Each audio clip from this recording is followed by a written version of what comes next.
Okay, today we're going to annotate, use a mentor text to identify which parts we need to put in our explanatory essay about the civil rights movement.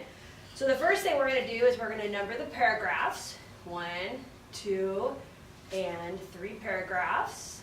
We are going to, draw a line after paragraph 1 and after paragraph 2. And then we're going to label the first paragraph the beginning. The second one is going to be the middle. And the third one is going to be the end. When you're writing an essay, you're always going to have, you have to have a beginning, middle, and end. And you always have to have an opening paragraph. You always have to have a closing paragraph.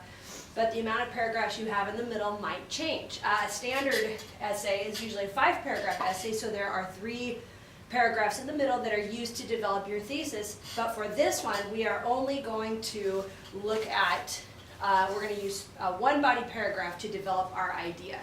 So what you're going to need out is your essay structure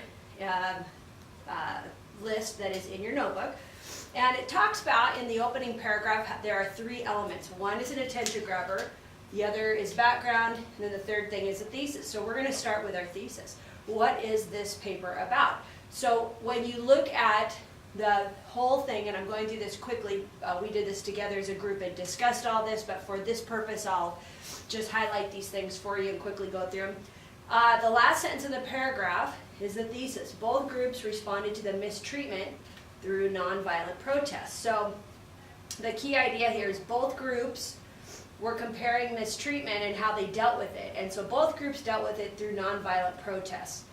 Okay, so when you look at your body paragraphs, if you go to the claim of the body paragraph, we're going to look really closely at the first sentence, which is the people involved in the civil rights movement and the farm workers' struggle used nonviolence to win protests, and it worked. So once again, this is connected to the idea of nonviolence, and it tells us who we're comparing: civil rights, people in the civil rights movement, and the farm workers' struggle. Okay, so the paragraph that tells what the whole thing is about, the whole piece, is called your thesis. And then we're going to really be specific in our body paragraph, and we are going to look at just the idea of nonviolence, but using examples and going a little more deeply into it. So if you think about our seal chart, this is going to be your claim. Okay, so we have our claim. So we have our thesis that tells us what the whole thing's about. We have our topic sentence of the body paragraph that goes into it a little bit more deeply. We're focusing on nonviolence. And then in the third paragraph, if you look at your essay structure, the first sentence should restate your thesis, which is really, it just restates the idea of nonviolence once again. So nonviolent protests ended oppression. Remember, oppression meaning ongoing mistreatment in both the civil rights movement and the farm worker struggle. So here's nonviolence again. So you see it in the beginning. You see it in the beginning and the end. And then the center section, the middle, goes into it more deeply. Okay, so before we get into the body paragraph of the essay, if you go back to your opening paragraph, to your essay structure, you'll see that the first sentence should get your reader's attention. So we talked about this in class, and the kids thought that this was the attention grabber. You may think that most things in life are fair. Well, guess what? You are so wrong. The civil rights movement and the farm worker struggle are perfect examples of you being wrong.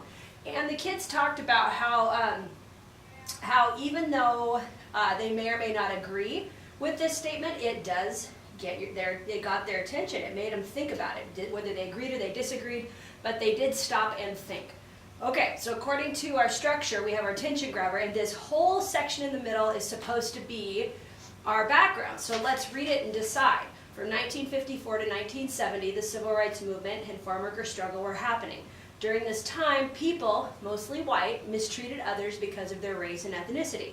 The black community and farm workers risked everything to gain their basic civil and human rights. In both situations, someone stepped up to lead the fight. In the civil rights movement, it was Martin Luther King Jr., and in the farm worker struggle, it was Cesar Chavez. It took people of both groups to join together to fight for injustice. So if we put a bracket, we can label this as background because it tells us when, it tells us why this was happening, it told us who was involved, both here and then who the specific people were, the leaders. It also told us what they were fighting for. So it does give us some background to understand what this topic is. Okay, so we know the body paragraph, then we have the thesis. The body paragraph has the claim, but if you notice, the first part of this, we're comparing the two groups. We're comparing nonviolence in both the civil rights movement and in the farm workers' struggle. And so we're going to do a point-by-point comparison, which means that we have our claim, it's about nonviolence, and the first section all the way to here, and I want you to draw a line under this, talks about the the civil rights activists. And this example is about the sit-ins. So we're saying nonviolence, here are the civil rights, here's the civil rights movement, and here is an example of the sit-ins. So I want you to draw a line, and I want you to write example.